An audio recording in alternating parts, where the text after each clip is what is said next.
Welcome to MegaBucks Radio. Conversations with successful entrepreneurs, sharing their tips and strategies for success. Real-world ideas that can put MegaBucks in your bank account. Here's your host, Nina Hirschberger.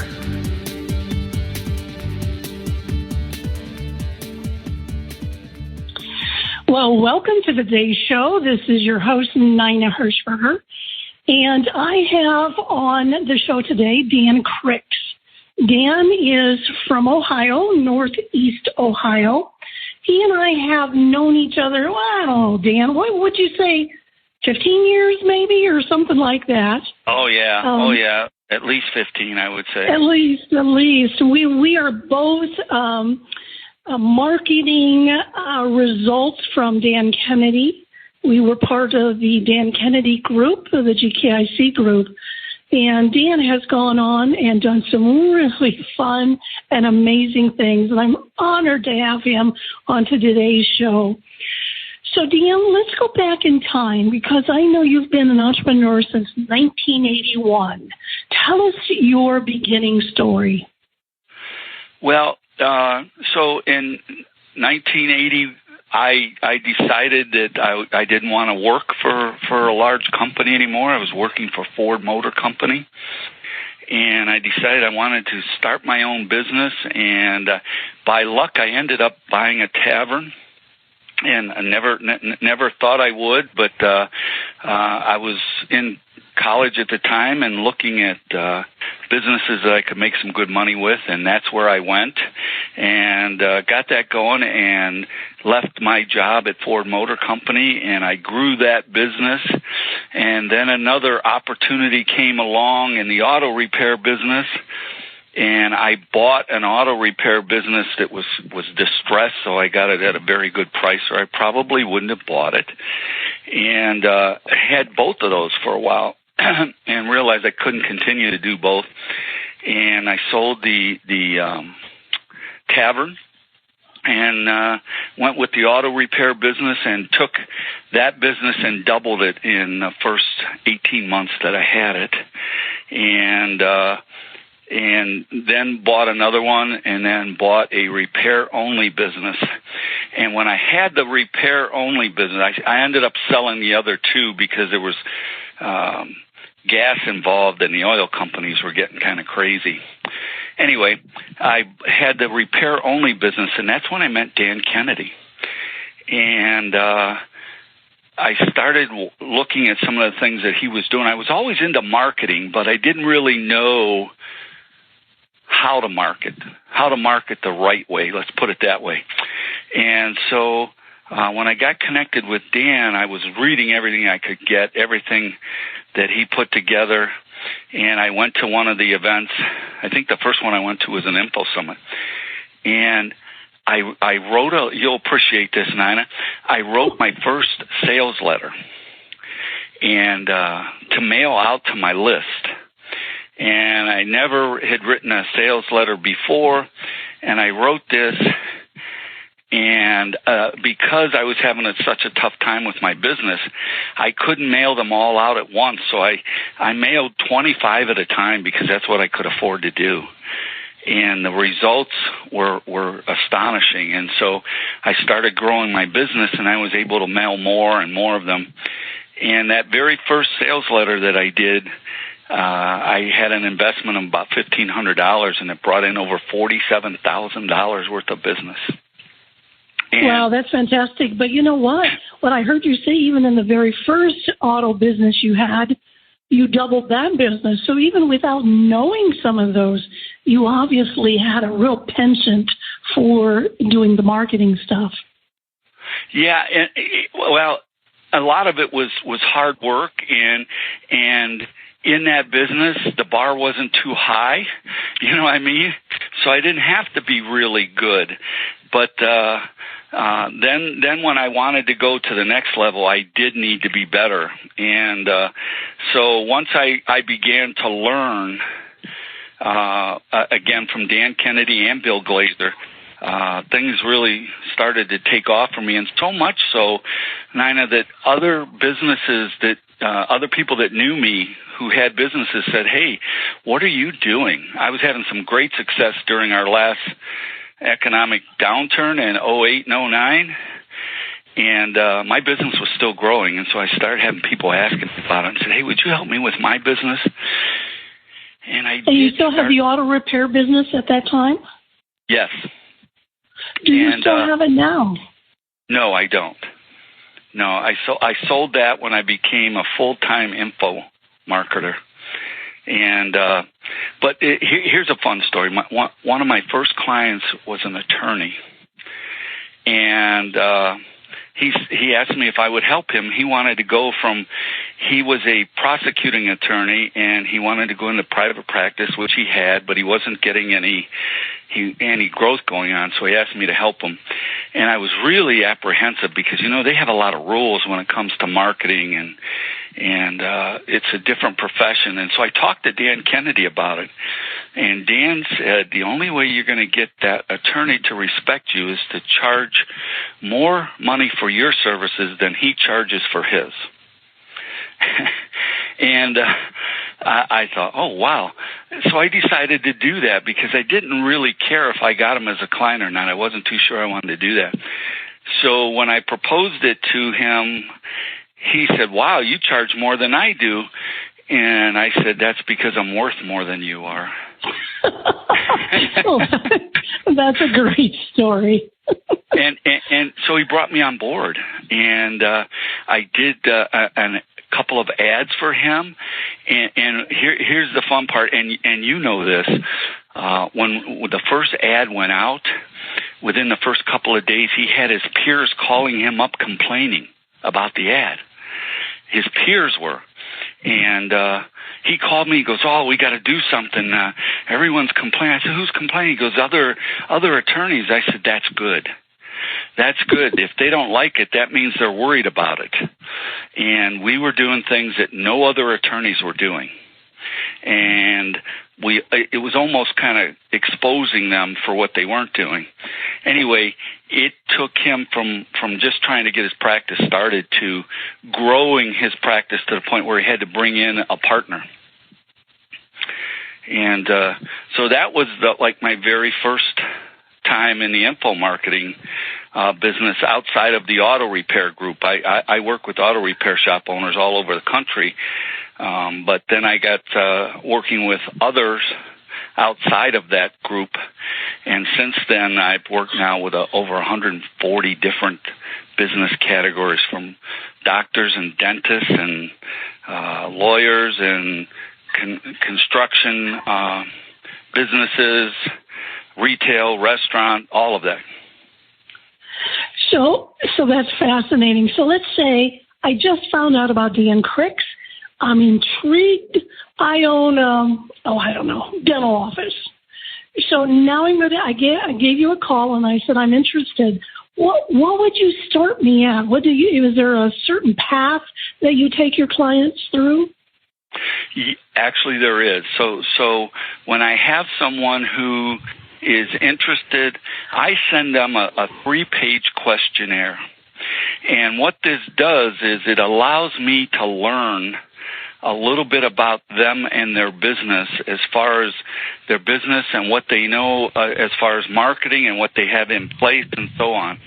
And it also helps them to see where some of their shortcomings are, what they don't know how to do. And from that questionnaire, then we'll have about a 30-minute conversation. And at that point, I can figure out if we're a fit. Okay?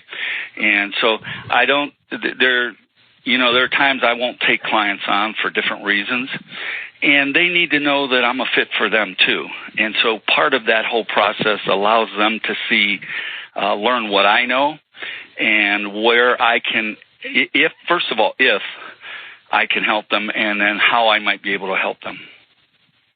So that's the first part of it. What's the number one thing? Do they have to be willing to listen? I mean, oftentimes people will say, well, that won't work. You don't understand, Dan. My business is different. Oh, you bet. you've been around a while, Nina. I have been, So you've got to have somebody who says, okay, what I've been doing hasn't worked, at least to the level that I want it to work. You seem to know something I don't know, so I'm going to trust you and do what you say. Is that the kind of person you're looking for? Yes, and in that process that I shared with you, I go and give them several examples of other businesses similar to theirs that I have been able to get results with. And one of the things that I do as a kind of an entry level is I will put together a campaign for them. They're going to pay me for it, but not the going rate, if you will. And I guarantee that campaign will bring in 10 times my fee, or I'll refund their money. And so, folks are so cynical today. They've been burned by so many people, especially in the marketing realm. They'll pay them a lot of money and they don't deliver, or they don't deliver something that works well for them. And so when I throw that guarantee at them, it's pretty hard to say no to, because they really don't have anything to lose. And basically what that is I'll prove to you that I can get you results. And when I do that with this one, it's a 30-day campaign. And when I do that, then we'll talk about bringing me on a regular basis. So you say you don't charge them for the 30-day, or you do and then give them the money back guarantee? No, I do charge them. But I don't charge them. I give them a reduced price on it, if you will. Okay, so but I do charge them, and because if you don't charge, they don't value it, and they're not value, yeah, and they're not going to do what I need them to do on their end. So I charge them, and it's usually a fee that most people can afford. But again, the guarantee is I'll bring in 10 times what I charge you in sales for you, or I'll refund your money. I have never had to make a refund. And so when you say campaign, do you mean an email campaign, a direct mail campaign, a combo? What do you mean by the word campaign? A multimedia campaign usually involves print, email, and social media. Oh. Yeah. Interesting, yeah. Yeah, so it's not online, offline, it's both and right. Social media. Yeah. Right. Dan, I love success stories. Tell me some more. Well, so I'll tell you one that's really kind of fun, because you made the comment before, but you don't understand. My business is different, and so that won't work in my business. So this is kind of an interesting one. I had a gentleman reach out to me about my mastermind group, and I gave him the information, and then I saw in his signature that his business was located in Chicago. So I asked him, I said, I'm in Ohio. And he was interested in the mastermind group, which is an in-person mastermind group. And I said, you realize I'm in Ohio? And he said, yeah, I'm moving to Indiana, and I'm going to start my chiropractic business in Indiana. And I said, oh, okay. He goes, yeah, so it's only about a 4.5 hour drive. I have no problem with that. I said, okay, if you're willing to do that. And he joined. And here's the other fun thing that made this really interesting, was he was in Amish country. So he was going to an Amish town, starting a chiropractic practice, never have lived there before, and he's in Amish country. So they don't have online, they don't have TV, they don't have social media. And so he was in the mastermind group about 2 or 3 months. And the other kind of cool thing is he went to Amish country. This guy was born and raised in New York. So you can imagine the different personalities, right? And he was a typical New Yorker, when he talked to you, he wanted a breakneck pace and everything. So after about 2 or 3 months in Mastermind, he goes, how can I move a little faster? And I said, well, if you want to come on board as a private consulting client, we can go as fast as you want to go. Well, he did. And in the first year in business, we grew his practice from 0 to $2.1 million. Oh, my goodness. In Amish country. Okay? From a New Yorker. Yeah. And so, I keep mentioning in Amish country because everybody thinks, oh, well, I got to have this and it's got to be online. Everything's got to be online. This guy had nothing online. There was no reason to. One of the reasons he was leaving Chicago was he had 3 kids and he wanted them to grow up in a better place than Chicago. And he didn't want to deal with the rat race of dealing with insurance companies. And so, after about month 9 or 10, I called him. We had a call scheduled, and I said, how are things going? He goes, oh, I got a problem. And I said, what's that? He said, I'm taking in too much cash. That was my response right there. I started laughing, and he goes, no, I'm serious. And I said, well, what do you mean? And what was going on was he had to hire for receptionists Amish young ladies. They were working. Mm-hmm. Well, they're not used to a fast pace, and you can imagine doing $2.1 million. That's a pretty good pace of business. Well, most of the Amish are paying in cash. So things were happening so quick that they couldn't keep up, so they would just take people's cash and throw it in a drawer. Oh, and so we had no idea who paid or not paid? Exactly right. So, that was his dilemma. The other thing is, with that kind of cash coming in like that, in today's banking business, he would set off a lot of alarms for depositing those large sums of cash, but because he was in Amish country, not so much, because they're pretty much all a cash business there. And so it was definitely a success story, and I was able to do some things that he told me we couldn't do in Amish country. And Give me an example. Give me an example, one thing. So the place... One of the few places that you can advertise is they have their Amish directories. And they're really kind of like a newsletter that goes out every other month. But in there, the biggest part of that is a directory of all the businesses. So he was in there, and I said, wow, we got to get you to stand out. And he goes, well, you can't do it any different. I said, well, first of all, we're going to change the copy, and we did some of that. And I said, and then I want to use larger size font than all the rest of you. Oh, they won't let you do that. And then I told him, I said, and I want to bold a couple of things. Oh, no, you can't do that. I said, here's what I want you to do. I want you to give them what I'm giving you and tell them that you would like them to run it like this. And he said, okay. I said, if they don't, they don't.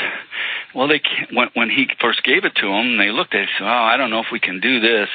And he said, well, couldn't you try? And they said, well, let me check with and blah, blah. Well, they did it. And they did what I wanted them to do, and his ad was jumping off the page. And here's the other thing you got to know. Those publications were all black and white. So we had to find a way to stand out, okay, among all that other copy in there, black and white copy, that everyone else was doing it the way they'd always done it for the last 10, 15, 20 years. No one dared to push the envelope, and I dared to push the envelope. And his ads were jumping out of the publications. And because some of them, they were bigger than the rest. Some of them, there was bolding. And so, when you got a wall of text, it's not that hard to jump out if you just make a couple things. And then the other thing is I used the direct response principles in some of the marketing by telling them what I wanted them to do and putting an offer in there that was good for a limited amount of time. Well, it's really interesting. You're saying all black and white and you have to stand out. It's the same thing in the color world. because everybody thinks it has to be color, color, color. The moment you turn it into black and white in the color world, you stand out. So that's a fascinating story. Yeah, and that was a fun one. That was a fun one, just to watch his business explode and grow. We did a number of other things. That wasn't all we did, but that was one of the big things that we did. I'd love to hear another idea, if you don't mind sharing. Well, sure. So another thing that I had him do, and again, you have to know your audience and you have to market to your audience. And so Amish aren't big on doctors. They're not big on medicine and drugs and that kind of stuff. So we marketed against that. And then we went to other businesses that were congruent with that.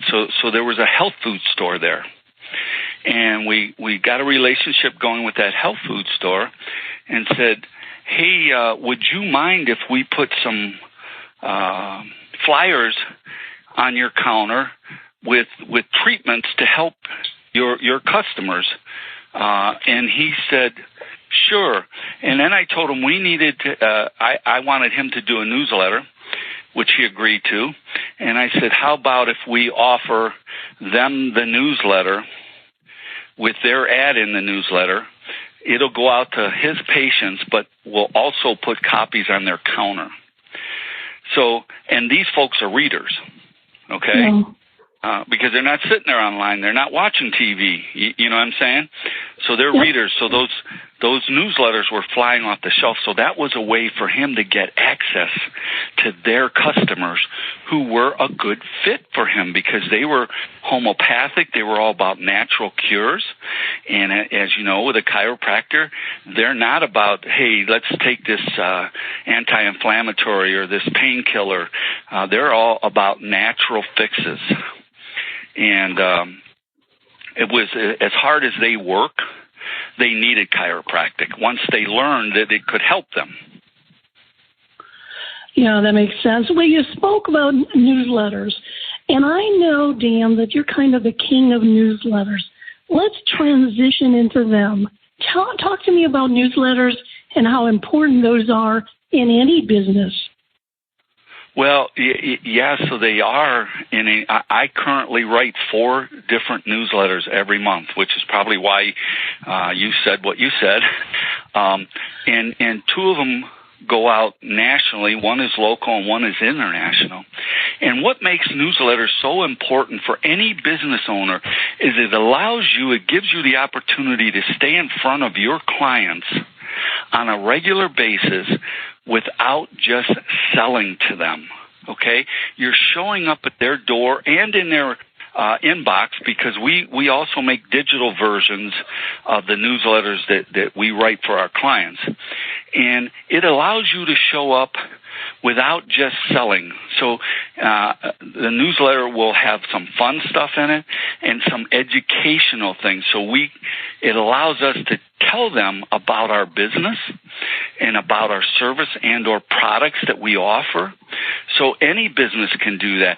And you know, a lot of people take for granted that their clients know what all they offer or what their business is all about. And that is so not true. That's one of the biggest things. Everybody thinks that everyone knows as much about their business as they do. And so I'll give you an example. I was doing a newsletter when I had my repair shop, and it was called Brookgate Tire and Auto. So we were a tire store and an auto repair. And when you came in our front door, there was a display of at least a dozen different tires. We would literally have people walk in, give us their keys, give us their information, say, oh, by the way, do you sell tires? And there they are, right there, huh? Exactly. And so I would say, yeah, I have a couple over here. But the point is, people are people. They're busy. They came in there with blinders on. They were thinking about, okay, now I got to get to work. My boss has got this project for me, or I hope it's going to be a good day, or I got to get back home for when the kids are going to be home. They're not sitting there thinking about our business. And when they leave, they're not thinking about our business. So with our newsletter showing up, every month, it helps us keep front of mind consciousness with them. And it allows us to educate them in a fun and friendly way about different things that we do. And one of the keys to a good newsletter is it has to have some aspects of entertainment to it. So we'll always put some fun things in there, a funny story or a couple of funny cartoons or what have you. And what that does is it keeps it in their hands for a while. You know what I mean? They don't just look it over and pitch it. They'll keep it, maybe tell somebody about a joke or not necessarily read it all at once. It hangs around. And so, until postage went up recently, I'd say, because I always like print newsletters that are just black toner or ink on a colored piece of paper. Do not make them 4-color, in my opinion. You can make it 2-color, but otherwise. So I would say it would be $1 in the mail. Now the postage has gone up. I've gone to $1.25. So if you can't spend, $12, $15 a year for, your clients, you've got to work on your numbers. That's exactly right. And, there's Nina, a lot of people make that, I don't know if I can afford that. So what I do with the ones that I'm working with is I say, okay, so, you can't really afford it. Let's take your list and let's do just the top 20% of your list. And we'll start there. And that's what I did with my auto repair business. I couldn't afford to do my whole list of 1,800 at that time. So I started out with 300. And then it was helping my business grow. A few months later, it was at 500. And when I sold my shop, I was sending 1,100 a month out. And, but a lot of the growth came because of newsletters. And, you talk about that $15 a month. I usually will include an insert. So I'm between $1.25 and $1.50. And I'm like you. I like to do it on different color paper. So like February, we did a light pink color paper. In March, we'll do a light green colored paper. Around Thanksgiving, we'll do a kind of a sand colored paper, to coincide with that time of year. And I had a client come to a live event when I did my auto repair event, and we did ahas at the end of the event, and the guy stood up there and he goes, I've known Dan a long time. Well, Nina, I had never met that man. His shop was located, I'm serious, his shop was located in Oregon, okay? And he got on something that I did, a webinar or teleseminar, and I collected his information and put him on my email, on my newsletter list. And he goes, I've known Dan a long time, and this is the first time I had a chance to be at one of his events. That man ended up signing up for an $18,000 coaching program. Oh, my goodness. I sent him a newsletter probably for 3 years. So I invested about $50 in him, and it returned me $18,000. And then he stayed a client for a number of years. That $50 investment turned into over $50,000, and primarily because of the newsletter. I marketed my event through that newsletter, and had I not stayed in touch with him, and here's the key, he felt like he knew me. Yeah. Because of the newsletters. I mean, he literally said, I've known Dan for a long time, and I never, disputed that. But that's what the newsletter allows you to do, is to kind of come into their place of business or their home, and they get to feel like they know who you are because of the different things that you're putting in there. You and I would both say, don't make it complicated. Make it a simple newsletter. Don't make it fancy. Just get on it and start typing. Yeah, well, here's the thing that I learned, Nina. I had a client for a long time who was doing her own newsletter, And then she got sick, and it didn't happen for a month or two. And so I was talking to her. I do newsletters for folks, okay? That's one of parts of my business. I do a done-for-them newsletter, and we'll even customize it, but they can have it either way where they take and customize it. But when I talked to her, I said, how much time are you spending doing that newsletter every month? She said 8 to 10 hours. Now, oh, my. Yeah, exactly. And she goes, I can't do it any other way. And so that was the last thing that got done. Well, after she got sick and it wasn't happening, she got on board and started using my newsletter, and she did her own customization. That made her feel better, and she spent about 30 minutes then getting it out every month because we provided most of the content. And the other thing that is key to a newsletter, in my opinion, is have as much in there as you can about your clients. So no, that's a good suggestion. Yeah, we would recognize clients for successes. You know, you said earlier you love to hear success stories.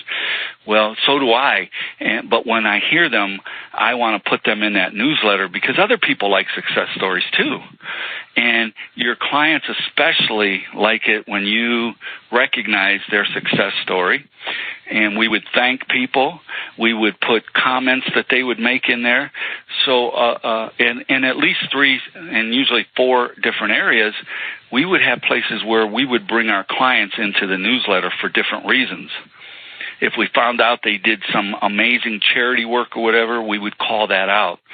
And so then people got to the point where they were looking for that kind of stuff in the newsletters. It's interesting. So, Dan would always say, use animals in your marketing. So in 2010, I hired a humor writer. He's a syndicated writer. His columns are read by over 3 million people a month. But he writes for me every month since 2010, however many months that is, my dog blog. So I have a little schnauzer by the name of Max, and Max has written this blog every month since 2010. In fact, one time, the writer that writes it, I said to him, I said, do me a favor, would you pick out, I don't remember how many I said, 30, whatever, of the blogs you've written, and I'm going to put them into a book, and I'm going to put it up on Amazon. So if you go on Amazon under my name, you're going to find a dog named Max's book. Tales from a Dog Named Max. But it's been my experience in all of my newsletters and my client newsletters, having a dog column can also be one of the most read because he's a great humor writer, and it's very difficult to write humor on him every month basis. But so if you have a pet, add the pet to your newsletter as well. Absolutely, and it doesn't have to be a dog, although I'm a big dog person. But do you remember the story of Allie Brown? You remember Allie Brown? I know Allie Brown, but I don't know the story, no. One of the things that really got her kicked off was she was writing, I don't remember if it was a blog post or a newsletter, and she made a comment that if there's a typo here, my cat jumped up on my keyboard while I was on the... That's all she said. Well, all of a sudden, she was getting all these people. I didn't know you were a cat person. Oh, my gosh. If I'd have known that, I'd have bought your whatever a long time ago. If you're a cat person, you have to be a good... And that was the beginning of her business taking off. Right that is funny. Huh? Yeah. Several years ago, my son was between jobs. And so he was going to look for a new job. But, of course, he had listened to me enough to know that the best thing is not to go online and just do what everybody else does. So finally I said to him one day, I said, would you like me to put together a direct mail campaign? And he said yes. And I won't bore you with all the story. Actually, I've given that story many times in my $1 million mailing presentation I've given around internationally. But anyway, so one of the letters came from Max. Oh, yeah. In that letter sequence of that stuff, we put a little dog bone in case the person getting the letter had a dog. Mm-hmm. So Dan, I know I want to, the last thing, because I'm looking at the time, and boy, we are out of time, but I don't want to miss the fact that what you're doing right now oftentimes is you become business owners' chief marketing strategist. Can you explain to those listening what that might mean to them in case they might be interested? Yeah, and Nina, that was actually born out of a need. And I was hearing from more and more business owners who had someone helping them with their social media or doing their social media for them. And then someone else did their website, and someone else took care of their email marketing. And I even had one client say, I feel like it's good to get someone who specializes in each one of those, which is not necessarily bad, okay? But what I found out when I went to look at their business, and remember I mentioned that questionnaire to you? This is where it was revealed in the questionnaire. Their marketing was all over the place. So none of it was matching up. What they were putting on social media looked different than what was on their website. So if someone left social media and went to their website, there was something totally different. And so as a chief marketing strategist, what I do is help bring all of those different marketing media in to be congruent so that they get a clearer message and people aren't confused when they go from one to the other, because usually if someone's thinking about using a business, if they find them on social media, they're going to go look at their website. They're going to go check them out. And so we would have I put together sometimes as their chief marketing strategist for them, I'll put together a campaign that goes out via print, email, social media, and on their website, okay? But if I don't put a campaign together, I look at all those different media for them and get them to be more congruent and then get them to integrate direct response marketing. And that is huge because a lot of these folks that they're hiring don't know what direct response marketing is, and they're doing brand marketing. And most small to medium-sized businesses can't afford brand marketing like Pepsi or Coke or Ford or GM. They can't afford to do that. So direct response marketing, one of the keys is to you can track results and how you're getting it, and it tells the people what you want them to do. Go to my website and click here, or use this QR code to do this. And so as a chief marketing strategist, I pull all those things together for them and get them to have a more focused marketing. You don't. Some businesses, when they're all over like that, it looks like they're marketing everything that they have, and a confused consumer usually won't do anything. If they're confused, they won't make a decision. And so as their chief marketing strategist, I pull that all together for them. Yeah, no, that is so smart. So that we are out of time, but I do know that you have a special offer for those that are listening. Can you share the offer? I sure do, and I put this together just for your group, Nina. We mentioned newsletters, and so I write a newsletter every month called The Marketing Edge that goes out internationally along with Dan Kennedy's gold letter, and it goes out all over the world. And it's an 8-page marketing newsletter that's a little more in depth. It's not a free newsletter because I get pretty in depth with it and things that they can walk away and use right then. And so if your folks want to give it a try, they can use, when they go, I'll give you the URL in a second, but by using the code NINA, N-I-N-A, all caps, it will give them a discount off of that. So the newsletter is normally $29.97.